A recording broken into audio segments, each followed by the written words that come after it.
All right, class, let's get started with our next religion here, Islam. Our essential question, what are the teachings of Islam that make it one of the fastest growing religions in the world? Some of the basics. It's a monotheistic religion, once again, monotheistic meaning one, based off of the family of Abraham. So we'll take a look at it in class, but there's this family tree starting with Abraham that includes Judaism and the Islamic religion. If you're looking at the family tree with Isaac and Ishmael, and they both claim to go all the way back to Abraham.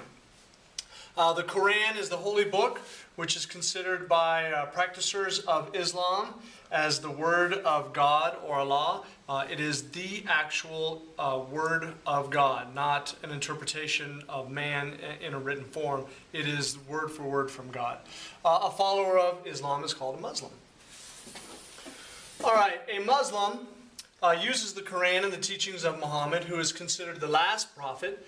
A Muslim considers Adam, Noah, Abraham, Moses, Jesus, they were all prophets, but Muhammad is the last and the most important prophet. Some of the beliefs, they have the 5 pillars of Islam, and correct me if I'm wrong here, I don't know Arabic, and most of these words are in Arabic, so I'm going to try my best here. Shahada, or the declaration, and this is what all Islamic people say: there is no God except God, and Muhammad is God's messenger. So that is the first of the 5 pillars of Islam.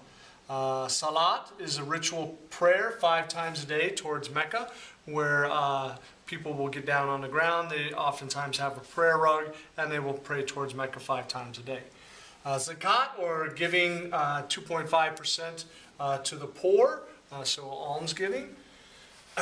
Our fourth one, the Swam, is fasting and self-control during the blessed month of Ramadan. The Hajj is a pilgrimage to Mecca at least once in a lifetime if you're able to or can afford it. So those are the 5 pillars of Islam. Some denominations of the Islamic people of Islam. Now, after Muhammad's death, the Islamic faith broke into 2 different groups. One is the Sunnis, and the other is the Shia. The Sunnis is by far the larger group. It makes up 75 to 90% of Muslims. They are followers of a caliph in the time after Muhammad. So Muhammad passes away in the 600s. The group didn't know which way to go. Should we follow a caliph or a spiritual leader, or do you follow the Shia leader? They make up 10 or 15% and of all Muslims, and they are followers of direct descendants of Muhammad.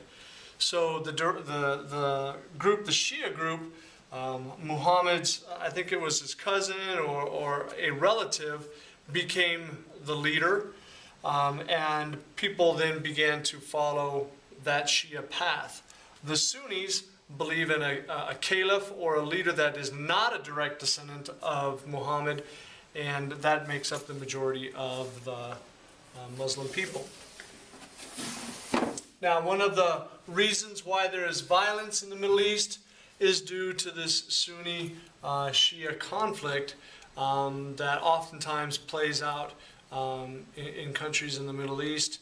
When we were in Iraq, one of the reasons there was a peaceful time in Iraq when Americans were there, if I could say that and be politically correct, is that the people in Iraq prevented the Shia and Sunni from all-out civil war, and that's still a threat today. Trying to be as politically correct about this as possible due to the fact I'm putting it on the web. All right, populations. Islam originated in the Middle East in the 600s and spread across North Africa and other parts of Europe and Asia.